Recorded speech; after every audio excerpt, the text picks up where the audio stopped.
Bueno, de que llegué a los Estados Unidos, inicialmente manifesté que lo que me traía a los Estados Unidos estaba básicamente en función de asistir a las Naciones Unidas en razón de mi situación política en Venezuela, en la cual me encuentro perseguido he sido, digamos, procesado en o me encuentro en curso en dos procesos totalmente ilegítimos y los cuales han sido declarados por las Naciones Unidas a través del Consejo de Seguridad de los Derechos Humanos y de la Comisión de Trabajo para Detenciones Arbitrarias como una detención que sufrí en el año 2013 como arbitraria.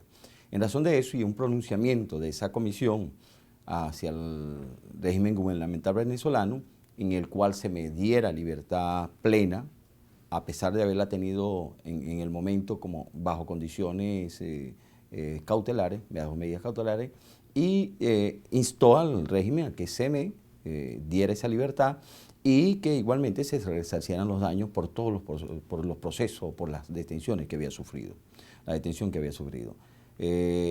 La venida a las Naciones Unidas tiene que ver con, básicamente, con demandar o exigir o plantear el que se haya un nuevo pronunciamiento ante la negativa del régimen de Venezuela actual en atender digamos, esta decisión de las Naciones Unidas, que no solamente está sobre mí, sino está también dada sobre Leopoldo López, sobre el alcalde Daniel Ceballos, y también pues donde se encuentran en curso una cantidad de estudiantes, y hoy, en la actualidad, que de manera arbitraria también fue detenido el alcalde Antonio Ledesma. Entonces, no es solamente un espacio en el cual mi caso está presente, sino la consecución de casos que ya han venido siendo declarados como detención arbitraria.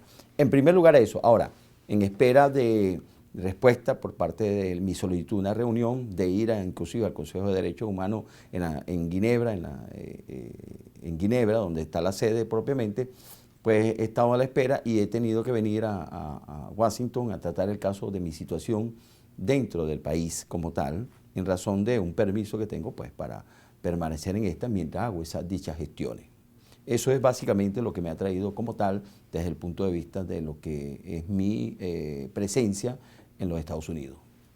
Bueno, tengo dos órdenes de captura, una por la vía de un tribunal militar y una por la vía de un tribunal ordinario, civil, por el señalamiento, en primer lugar, el militar, en base a lo que fueron mis denuncias sobre la presencia de militares cubanos dentro de la Fuerza Armada en áreas estratégicas que, a mi entender y a mi conocimiento, están incursos en delito de traición a la patria, en la cual yo solicité una investigación y eso se traspuso más bien hacia una imputación en mi contra y a una persecución y a una posterior detención en un tribunal ordinario que terminó también un nuevo proceso y que da lugar a partir del día 17 de febrero del año pasado, donde se me intentó detener en lo que fue pues, la persecución política que hay sobre la organización política nuestra, Voluntad Popular, y se me intentó detener por parte de la Guardia Nacional. Yo me logro evadir de esa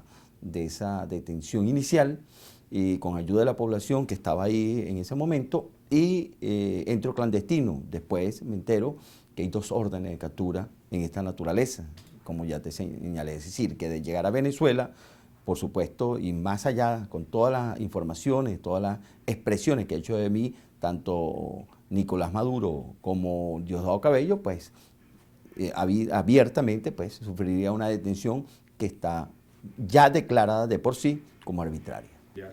Bueno, muy dañino, pues, por supuesto. Yo me he visto limitado en mis condiciones propiamente necesarias, necesidades básicas, alimentación, salud, libertad, porque no vivo una libertad, inclusive estando aquí no vivo una libertad, estoy sujeto a medidas, estoy sujeto a la dependencia total de otras personas que pueden colaborar conmigo de manera solidaria y que agradezco tanto el tiempo en Venezuela como el tiempo acá en el cual he permanecido en los Estados Unidos hasta el momento y la persecución familiar muy marcada específicamente sobre algunas personas como un hermano menor que actualmente es secretario general de la Asamblea Nacional y que secretario general de un sindicato de la Asamblea Nacional y que, dado su posición política también con voluntad popular y ser hermano mío, ha sufrido una persecución terrible hasta el día, bueno, hasta la anoche, pues por decir, en el día de ayer, donde recibe amenaza. Están tratando de violentar su derecho como sindicalista y le están tratando de cercenar la posibilidad de volverse a reelegir, dadas las condiciones favorables que tiene desde el punto de vista de los trabajadores profesionales y empleados de la Asamblea Nacional. Es decir, estas son las consecuencias de toda esta persecución, de todo este transitar. También, por supuesto, a otros espacios familiares también se están presentes estos señalamientos, hermanas, y en fin, de una u otra manera he sufrido las consecuencias de esto, como muchos venezolanos también que están sufriendo de esta manera por la acción represiva persecutoria del régimen. Totalmente, mira, por supuesto, en condiciones de clandestinidad el riesgo siempre está presente, no solo a la libertad, sino a la vida misma. Y por supuesto, ya en las postrimerías de venir hasta acá, recibí la información muy fidedigna de una persona que tuve en una de las conversaciones de Diosdado Cabello con el jefe del SEBIN, que nombraron actualmente como ministro del Interior, el general Gustavo González López, y que fue sancionado acá por los Estados Unidos por su acción represiva y está incluso en otros delitos contra los derechos humanos. Entonces él manifestó pues que basta ya de Antonio Rivero, que Antonio Rivero, vivo o muerto, tenía que ser encontrado. Todavía yo me encontraba en Venezuela cuando me dan la información y por supuesto sobre mi hermano prácticamente esta amenaza está presente también. Colectivos en presencia de asambleas pues, laborales se ha visto amenazado de una u otra manera. Y bueno, por supuesto, temer por mi vida, por supuesto, es algo normal en este sentido y derivado de ello, pues son las acciones que estoy haciendo a través de las Naciones Unidas, fundamentalmente, que es mi objetivo, para lograr un pronunciamiento en relación a eso y buscar una protección pues, también internacional. Mira, en particular Antonio Rivero era un militar de carrera, ¿no? Y como tú bien dices, tenía una correspondencia institucional y constitucional.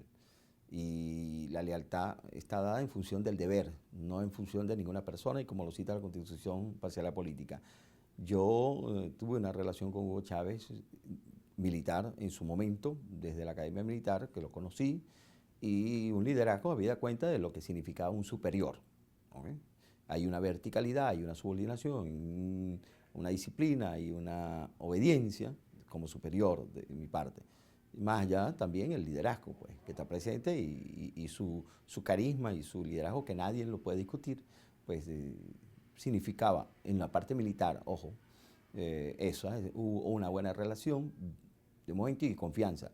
En lo que Antonio Rivero empezó a darse cuenta de que después de del suceso del año 92 y verse en curso tanto uno en la relación con La Habana en 94 y después con propender a tomar el poder de nuevo por las armas, Antonio Rivero se negó en el año 96. Allí se rompió la confianza. Y estando en conocimiento de su relación en cierta manera amistosa con personal de la guerrilla, porque yo me encontraba en la frontera en lucha contra la guerrilla colombiana que atentaba contra la integridad de Venezuela en la frontera, pues me encuentro en una relación allí un tanto difícil de admitir, de concebir. Y yo se lo reclamo a Hugo Chávez en el año 96. En base a un planteamiento de secesión de un país, de un Estado de Venezuela para tomar el poder, en planes que yo me negué a esa consideración, le dije que la vía podía ser la electoral, que era una de las opciones que él tenía en la mano, y bueno, pero se rompió allí esa confianza. De en adelante no hubo más confianza entre Hugo Chávez y yo. Cumplí como militar de ir a Casa Militar después que él ganó la presidencia, que aplaudí por supuesto que haya ganado electoralmente, de manera libre, democrática, bien, pero me di cuenta, empecé a darme cuenta del engaño, de la falsedad, de no hablar de socialismo, de no hablar de comunismo y de repente todo se volcó.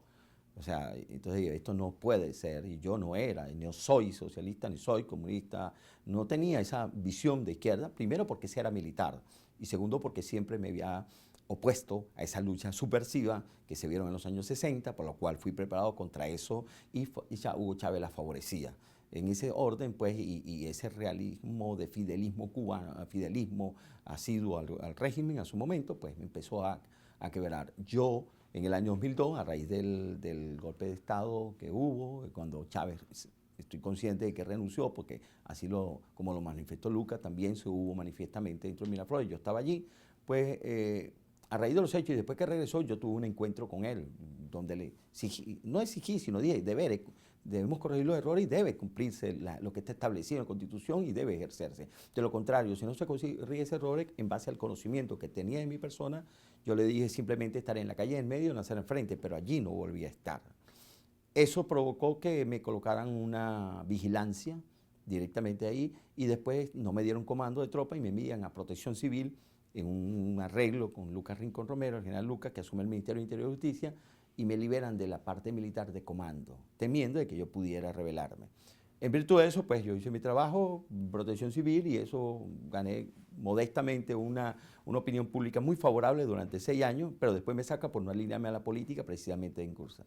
Entonces, todo eso ya venía roto, a diferencia de Baduel, que Baduel llegó hasta la última instancia, que después él asume su posición política contraria, pues viene a vida cuenta, y después es sancionado por unas cuestiones administrativas que pudiera adosársele responsabilidad por su cargo de ministro de Defensa, pero que en todo caso todo fue una violación de los derechos humanos, una imputación o una acusación totalmente fuera de lugar, ¿no?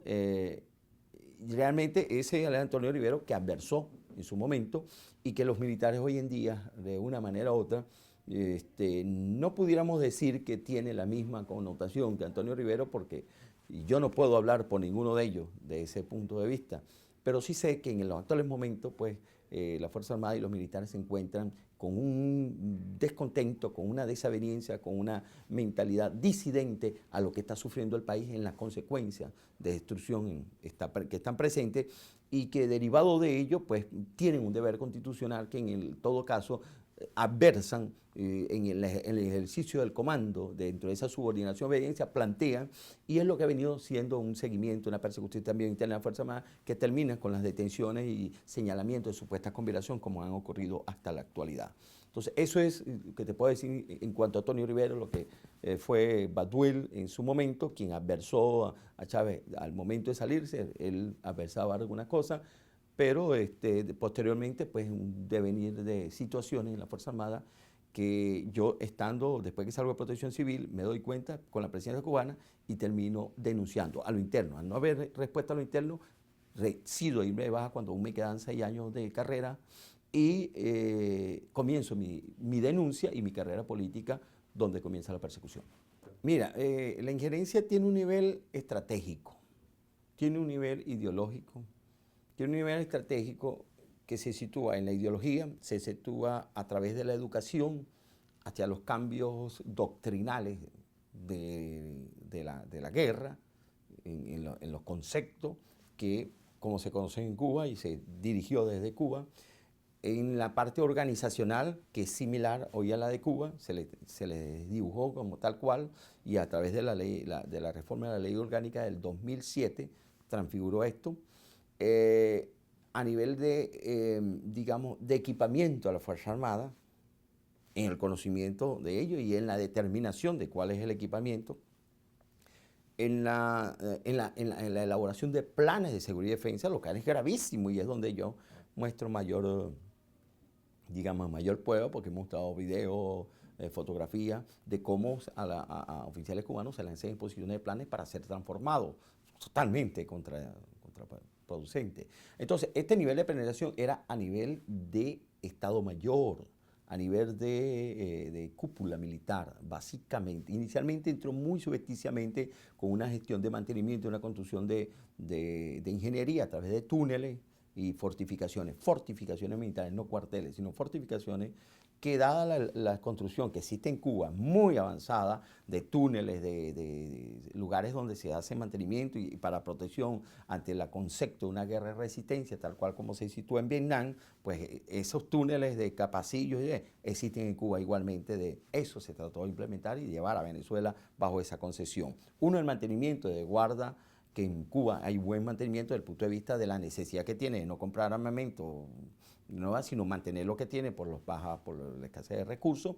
Y dos, propiamente por la visión desde el punto de vista del concepto de guerras que ellos tienen, ¿no? Si ellos tienen que construir un túnel a 100 metros de profundidad porque desde el punto de vista de los Estados Unidos construyen una bomba que es capaz de penetrar 100 metros de profundidad, ellos construyen un túnel a 100 metros de profundidad para proteger sus armas o su estamento desde el punto de vista de la hora de una guerra. Esa es la concesión y eso es lo que trataron de llevar a mí. Ese concepto es lo que ha transmutado propiamente la guerra. Muchas de estas cosas pueden ser favorables, pero el cambio de optimismo de la ideología trastoca la visión de la Fuerza Armada porque ciertamente la ideología desde el punto de vista comunista es sectaria, es segregacionista, es exclusionista. Y esto es lo que ha sufrido considerablemente Venezuela a raíz de esa imposición desde el punto de vista de lo que implica un régimen como tal totalitario en el orden comunista y adosado pues propiamente a la doctrina castrista. Desde ese punto de vista, pues, también está presente la Fuerza Armada. Y es donde ha venido, pues, estos militares que disienten sobre ello, manifestando de una manera u otra su contraposición a ellos y han tenido que ser segregados, apartados. Como el caso mío, me sacan del cargo cuando me opongo y me mandan a mi casa. Claro, yo no voy a estar en mi casa sin trabajar. A los 4 meses que ya yo tenía, yo pedí la baja y me voy a denunciar todas estas vagabunderías que existen aquí, todas estas cuestiones, considero un delito y no me importa ya la carrera militar. Más habida cuenta de lo que ha venido ocurriendo en todo el resto del país desde el punto de vista social. Entonces, los militares realmente, esto estaba básicamente en cúpula, ¿no? Hoy tiene un mayor conocimiento a nivel nacional. Por ejemplo, hay un profesor de educación física en unas unidades militares. Ese profesor de educación física conlleva un pensamiento ideológico que está permanentemente revisando y esa inteligencia se hace a través de ese profesor de educación física. Por decirte uno, de médicos, de enfermeros, etcétera, etcétera, que están dentro de algunas unidades militares a nivel de guarnición. ¿Me explico? Y ese trato permanente entonces da lugar, uno, al cuidado y a que no ocurran situaciones de cualquier naturaleza que visualmente la tiene ese médico, ese profesor de educación física, etcétera, etcétera, pero también que los recibo de militares de baja rango, la contraposición a cumplir no órdenes, sino disposiciones que terminan dándose de una manera impositiva. Disposiciones que terminan como que si fueran órdenes. Si tú no atiendes esto, pues se lo digo al comandante cuando estaba Chávez. Si no atiendes esto, ahora se lo digo al general. Y el general se lo dice al otro general. Y después se lo dicen a Maduro y Maduro se pone bravo. Puede decirse que estamos siendo básicamente espiados en diferentes niveles. Sí, sí, claro. Sí, están siendo controlados de diferentes niveles de una manera u otra en ese sentido, ¿no? Pero eso es a nivel generalizado, ¿no? Como militar. Déjame hacer una pregunta antes de que se me olvide, porque no la tengo escrita y disculpe que interrumpa, Nelson. Okay. En su visión general, ¿qué piensa usted que pasó? ¿Por qué Chávez, siendo el eje, el líder de este nuevo país, qué lo impulsó a cambiar, a voltearse de la democracia y convertirse en un Estado totalitario? No, mira, mi concepción inicial no es que Chávez se volteó. Chávez tenía un proyecto, Chávez venía con un proyecto, porque Chávez fue, para mí y en mi investigación, infiltrado en la Fuerza Armada. Es decir, Chávez de los años 60, a raíz de la pacificación en Venezuela, de lo que fue la subversión muy bien dirigida, o digamos, bien dirigida desde los Castro, desde Cuba, y por la Unión Soviética, porque esto viene desde la Unión Soviética en su pretensión de conquistar América con el comunismo que comenzó en esta tierra, de Estados Unidos. Ojo, por allá, por los años 20, después de la Primera Guerra Mundial.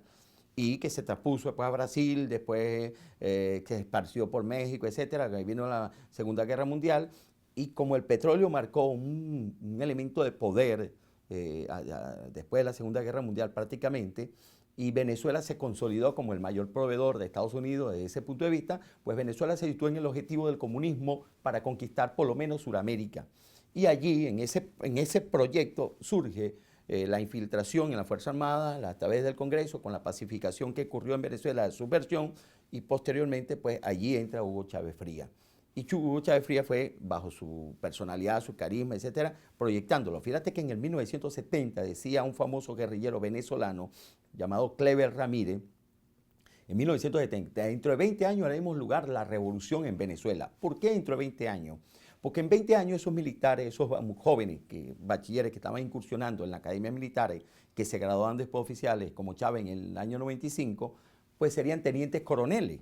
Los tenientes coroneles son los comandantes de tropa, son los que tienen ese manejo autónomo de la tropa por primera vez. El hecho de ser comandante, pues el ejercicio autónomo independiente, y pudieran haber articulado como ocurrió uno cuando Lucinchi, aquel movimiento de tanque, como ocurrió posteriormente en el año 92. Decía, 20 años después, como la vi en noviembre del 96. Es decir, Chávez no obedece a una consecuencia de la Cuarta República, sino que Chávez obedece ya a un planteamiento ideológico desde los años 60 y desde su incursión en la Academia Militar, donde leía socialismo como tal, leía Marx e inducía muy discretamente, también siendo oficial en los primeros años, no atacaba a la guerrilla, que todavía se perseguía a los renuentes todavía que estaban en las montañas, en subversivos en Venezuela. Entonces, todo ese antecedente da lugar a lo que fue Chávez. Claro, fracasa el golpe, cae preso, pero su levantamiento ante la situación, que es un caldo de cultivo en Venezuela, termina siendo favorable a sus pretensiones, que sigue después de que sale libre por la vía armada, que es lo que yo te señalo en el año 96, donde pretende tomar el poder con esa secesión del Estado Bolívar y hacerlo de la manera a la fuerza y por las armas. Deponen de eso y van por la vía electoral. Y entonces, estando en la vía electoral, él monta una campaña no socialista, que no es socialismo, pero detrás está desdibujado todo esto, y cuando ya toma el poder y tiene el poder, pues entonces muestra claramente la careta. Es decir, no hay una voltereta, como dice, no hay un cambio de personalidad del proyecto, no.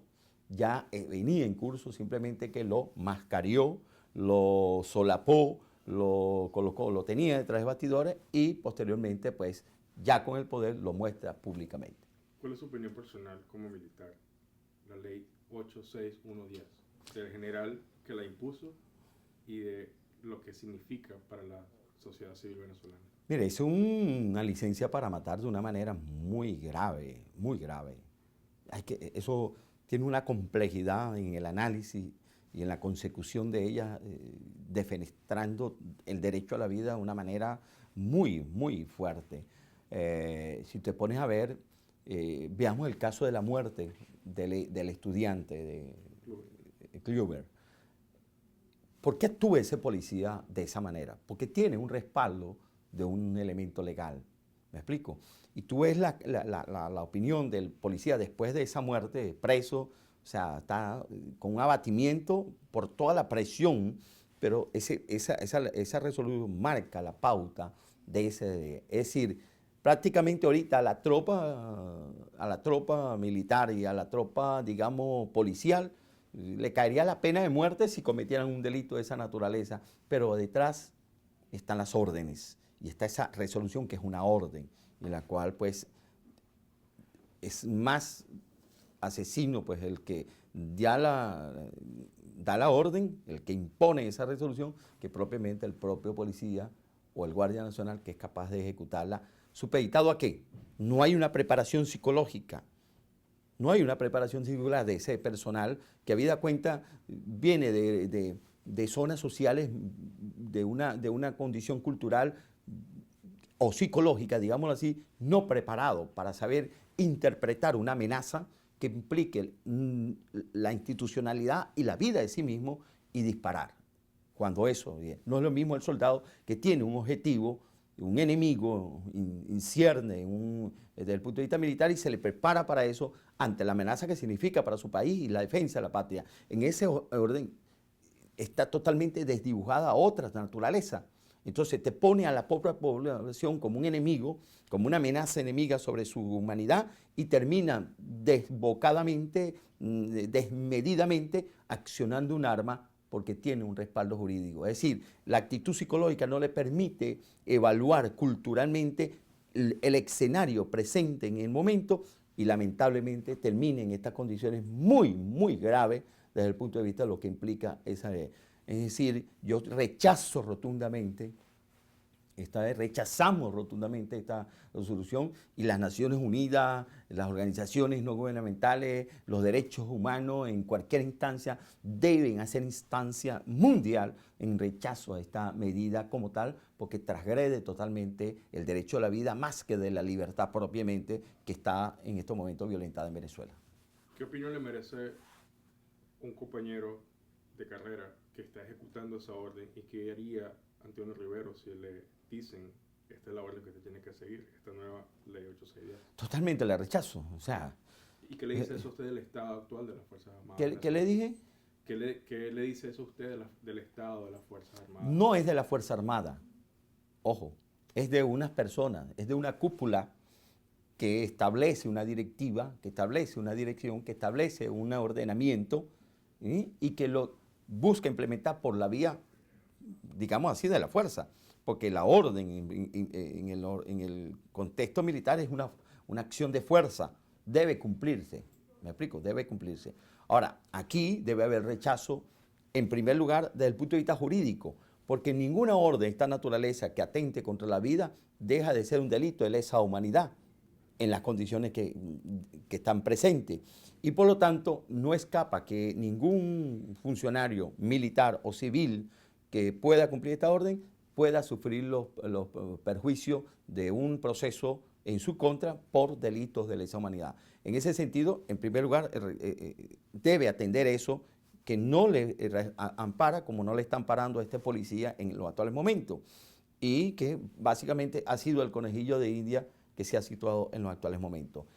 Y en segundo lugar, pues, que el orden, el Estado de Derecho en el orden que establece la Constitución, pues está totalmente desfigurado, es una contraposición a lo que está establecido en la Constitución y por lo tanto no puede ser cumplido como tal. Entonces debe ser analizado en la Fuerza Armada, debe ser analizado en la institución policial y debe ser rechazado desde el punto de vista del cumplimiento como tal.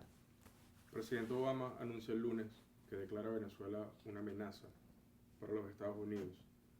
Nicolás Maduro anuncia que va a exigir una ley habilitante. A Nicolás Maduro anoche a la 1 de la mañana en la asamblea le aprueban su ley habilitante, la cual... La progresividad de 15 años en las cuales apareció Hugo Chávez y ahora Nicolás Maduro ha denotado considerablemente un régimen, un sistema imperativo al margen de la ley, un status quo delictivo mediante mafias, mediante el narcotráfico, corrupción, desde el punto de vista financiero, como el caso reciente de Andorra, como el caso del Banco del Espíritu Santo de allá en Portugal, que financiaba PDVSA, en fin, una cantidad de elementos de delitos que están dentro de ese estatus.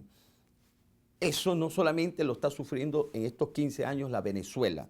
Esa amenaza en Venezuela está presente permanentemente, pero ya no solamente como amenaza, sino como hecho, como consecuencia, está presente. El estado de destrucción en el país en el cual se encuentra socialmente por la falta de alimentos, por la inseguridad pública, ciudadana, por la falta de salud, de servicios de salud adecuados, por la falta digamos, de sistema de producción adecuado, por la falta de una vialidad adecuada, por la falta, en fin, por las diferentes connotaciones de servicios sectoriales que le competen a un gobierno como tal a cumplir en servicio de la población, está totalmente defenestrado, prácticamente. Se cumplen escasamente un porcentaje en base a la posibilidad de una gestión pública institucional o inhabilitado por la incapacidad, la ineficiencia y la corrupción.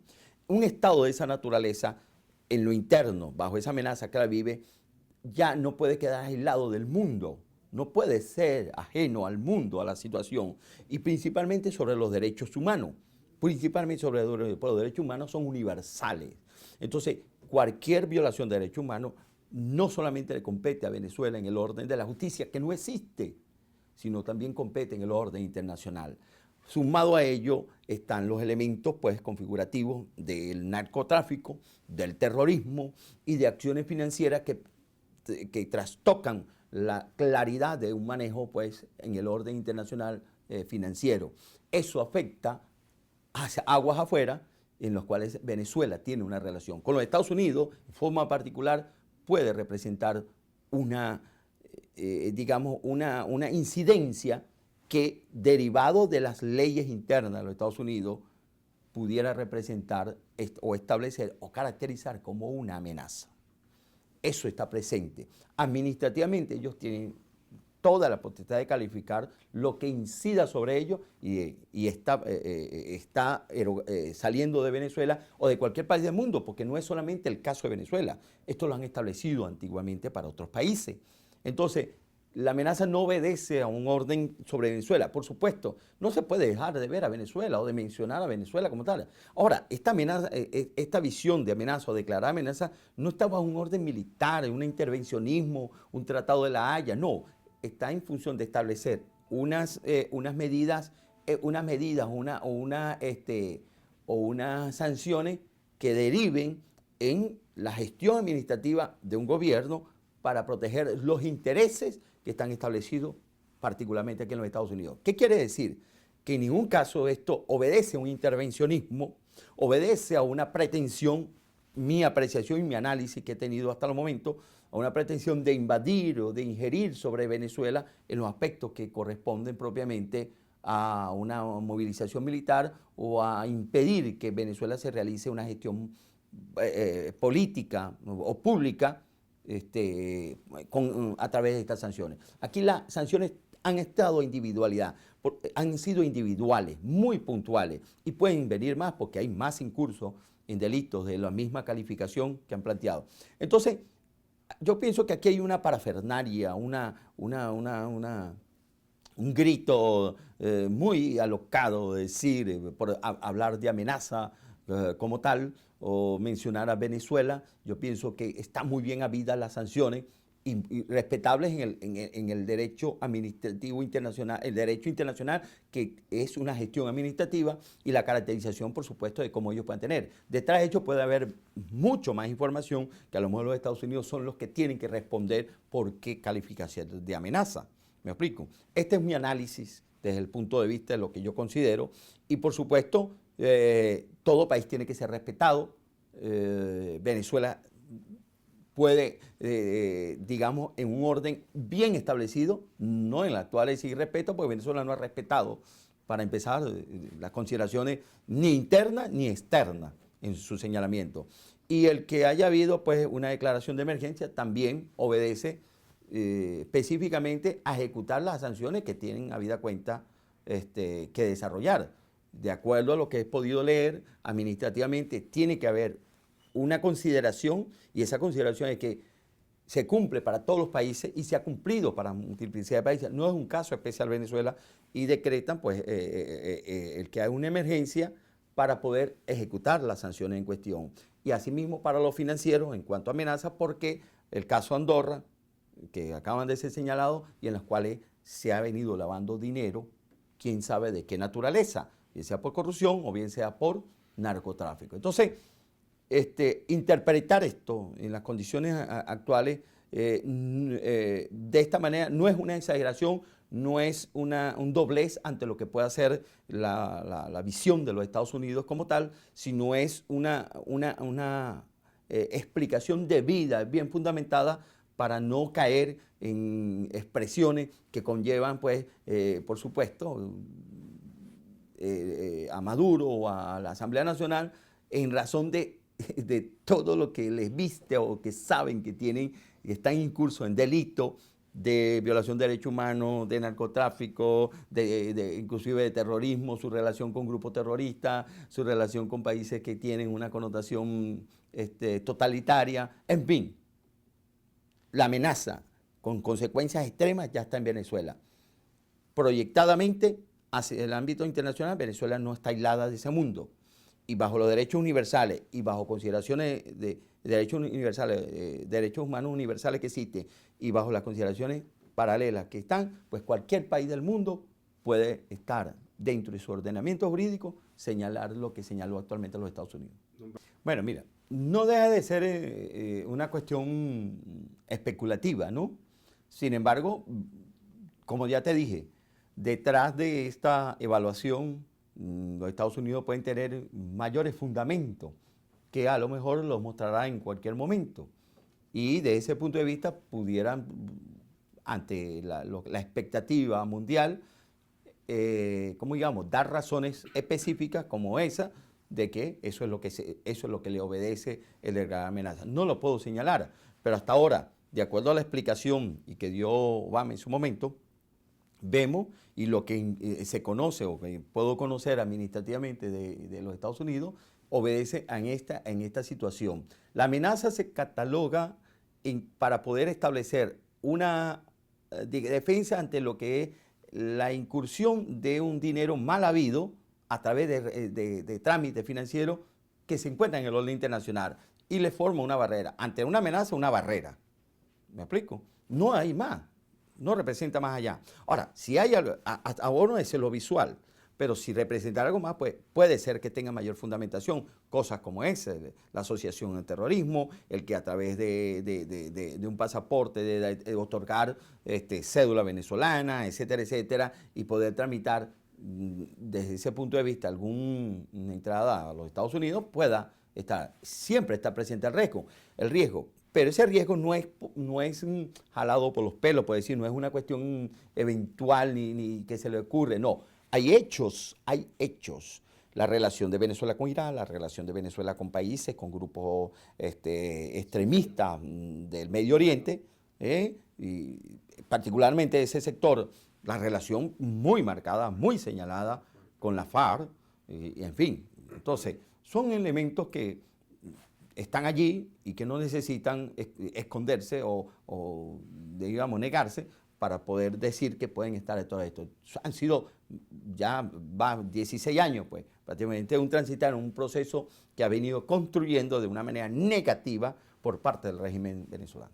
El concepto de narcoestado, yo vengo, digamos, manifestando en mi análisis que, para empezar, no hay golpe de Estado, no puede haber narcoestado tampoco. ¿Por qué? Porque el concepto de Estado está muy bien habido en tres aspectos fundamentales. El Estado lo compone el gobierno, la población y el territorio. Si vamos a narcoestado, quiere decir que el gobierno es narcotraficante, trafica el gobierno. Que la población puede estar incursa en eso y que es parte de la distribución como tal y existe todo lo que pueda hacer parte del narcotráfico y contribuir en ello. Y el territorio es utilizado como centro de producción, como pudieran ver. Pero vamos a ver, gobierno legalmente, como existe constitucionalmente, para mí, para Antonio Rivera y para la mayoría de los no existe como tal.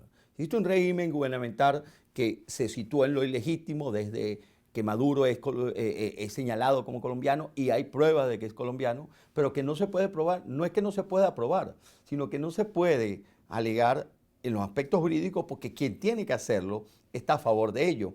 Y que en la forma como se manifestó, como llegó Maduro a la presidencia, pues fue avalado por estos poderes, por los poderes judiciales, por la Fiscalía, por la Asamblea Nacional. ¿Qué quiere decir? Que de demostrar que es ilegítimo, pues todo ese cuerpo se encuentra incurso en delito de traición a la patria. ¿Me explico? Entonces, ya se encuentran amarrados, se encuentran comprometidos y por eso no son capaces de hacer. Nunca, en las condiciones actuales, ese régimen va a poder denotar que por nacimiento Maduro no es ilegítimo. Segundo, la forma como llegó a la presidencia el 10 de enero del 2013. Claro, habiendo Chávez muerto o tenía incapacidad, debió haberse declarado su muerte y debió haberse declarado inmediatamente pues unas nuevas elecciones, asumiendo el presidente de la Asamblea. Independientemente que pudiera ser Maduro el candidato, lo cual se incurrió en ilegalidad. Pero eso tiene un trasfondo de preparación de las elecciones en un tiempo determinado para trastocar lo que programáticamente era el fraude que se llevó a cabo posteriormente. Entonces, entra una segunda ilegitimidad y después, cuando es elegido mediante fraude, siendo presidente, es candidato de nuevo, lo cual transgrede de una manera u otra, viene su ilegitimidad de origen como tal, y termina pues asumiendo al presidente mediante un fraude, mediante una canticidencia que legitima el CNE y legitima digamos, el Tribunal Supremo, y lamentablemente pues los líderes políticos de Venezuela que se equivocaron al admitir definitivamente ese fallo. Entonces, no hay Estado como tal. Hay un estatus delictivo a nivel de quienes dirigen Venezuela, de quien tienen la presidencia, de quien tiene la Asamblea Nacional y que tiene algunos incursos militares. Ahora, esto de los narcosoles, por decir, tiene una connotación de militares que inclusive ya se han retirado de la Fuerza Armada, que fueron señalados por Macle. Macle en su denuncia, que no están dentro de la Fuerza Armada en estos momentos, pero quedó como narcosor. Sin embargo, no niego el que pueda haber, y sé que hay militares incursos en esto, y han habido algunas digamos, ¿cómo se dice? Algunas detenciones, algunos descomisos, algunos decomisos de droga, en las cuales están incursos militares. Esto ha ocurrido, y por eso digo, se debe contar con un aval militar para poder transportar la cantidad de droga que se llevó a Francia. Está la Guardia Nacional, para pasar de Colombia a Venezuela, etcétera, etcétera. Entonces, sí hay una visión. De hablar de narcoestados no lo considero, pero sí hay unos delitos que en primer lugar, le debe competir en el ejercicio de una justicia real para Venezuela, que se procesen estas personas incursas como tal. Los Estados Unidos tienen la probidad de demandar, de solicitar el que puedan pedirse cualquier persona, porque su repercusión del narcotráfico está sobre los Estados Unidos, ¿no? Pero, sin embargo, yo obedezco más a que la justicia venezolana, resarcida como tal, mediante el restablecimiento del Estado de Derecho, el restablecimiento de la democracia y un régimen que realmente sea transparente en el ejercicio democrático, para poder, digamos, procesar a esta persona. Que Diosdado Cabello está en curso. Bueno, se salió a la luz lo de el oficial Salazar, a quien yo le doy mucha credibilidad porque lo conocí, un hombre muy probo, muy en sus funciones, muy profesional, y me imagino que de estar cumpliendo en funciones por órdenes, no por ideología, de seguridad de Chávez y después seguridad de Diosdado, pues termina dándose cuenta o termina enterándose o viendo la incidencia de estos delitos, y a sabiendas que en Venezuela no tiene curso, a sabiendas muy bien de que no tiene, pues termina yéndose al exterior y termina aquí en los Estados Unidos denunciando el caso, como también lo denunció a Ponte, etcétera, etcétera. Entonces, sí hay en Venezuela, o debe haber bajo esas premisas. Antonio Rivero conoce de casos, no puedo expresarme en forma particular de alguno, y segundo, porque yo no ando con seguridad, y yo no ando con seguridad en ninguna parte, y eso implica pues una connotación libre de poder ejercer. Cuando tenga elementos de poder luchar y que el gobierno en Venezuela realmente se establezca democráticamente justicia, pues Antonio Rivero podrá dictaminar lo que tenga que dictaminar en este sentido con lo que tenga a la mano. La prioridad es el cambio de Venezuela, es la libertad de Venezuela, es la democracia en Venezuela, es la justicia en Venezuela, es la paz en Venezuela, es el desarrollo en Venezuela, es el progreso de Venezuela. Esa es la prioridad. Lastimosamente, todo eso que llama diatriba entre gobierno y oposición, que es normal, que puede existir en cualquier país del mundo, pero gobierno, como te digo, no hay. Lo que hay es un régimen en condiciones totalitarias, represivo, y cada vez en un estado más delictivo, que se sostiene precisamente por la acción del poder y por la patraña o el fraude o por la misma acción delictiva, y en la cual, conociendo de cada quien en qué se encuentra el curso, de caer el régimen como tal, de caer ese poder que está establecido en los actuales momentos, pues terminarían sufriendo prisión, cárcel, en fin, todos los que están allí, y su sostenimiento es, como decimos, a capa y espada, que van a defenderse. Por lo tanto, harán cualquier instancia cualquier orden o cualquier acción o cualquier manejo para impedir que pueda deponerlo de poder. Ahí están las amenazas de Nicolás Maduro. Por las buenas o por las malas, ganaremos las elecciones. Ya manejan cifras inclusive en las elecciones parlamentarias. ¿Qué quiere decir esto? Que aquí ya hay un trabajo. Yo tengo pruebas, mediante informaciones, de cómo están trastocando los circuitos, de tal manera que los circuitos electorales para las elecciones parlamentarias lleven a que por más que tú saques votos en mayoría, como ocurrió en el año 2010, logre ganar un escaño en la Asamblea Nacional. ¿Qué quiere decir esto? Que ya el ventajismo está presente. Otro, el fraude, el manejo de circuitos. Por otra parte, están manejando las mesas electorales. De informaciones de reuniones recientes en un ministerio donde se fueron llamados militares y se les informó cómo iban a ser movidas esto y montar la estructura del PSU, del Partido Socialista Unido de Venezuela, sobre la Fuerza Armada. O sea, estoy transgrediendo todo lo que es, por supuesto, el ordenamiento jurídico y ya preparando, como dice, con ventajismo, un fraude posible. Y la colocación de mesa, una mesa que hoy está establecida, un sector donde mayoritariamente gana la oposición, pues sacan esa mesa a mí y la llevan a un punto donde es masivamente el régimen. ¿Con qué finalidad? Con finalidad de que esos grupos subversivos de choque insten a que no voten esos opositores allí. O sea, están trastocando todo el orden electoral para poder llevar a cabo en el concepto de estas elecciones parlamentarias el que no la pierdan. Entonces, como te digo, están haciendo cualquier instancia, y esto es importante, esto lo denuncio internacionalmente, desde el punto de vista de lo que la visión que pueda tener el mundo de una democracia, de un ejercicio democrático por elecciones en razón de estas cosas que están ocurriendo y que en ningún caso unas elecciones en Venezuela están dando lugar verdaderamente o transparentemente el ejercicio democrático que el mundo piensa que puede existir en Venezuela. Es decir, que toda instancia gubernamental en las condiciones que están presentes y que pudieran presentarse a futuro ya son de carácter ilegítimo o ilegal o fraudulenta desde el punto de vista de esta naturaleza.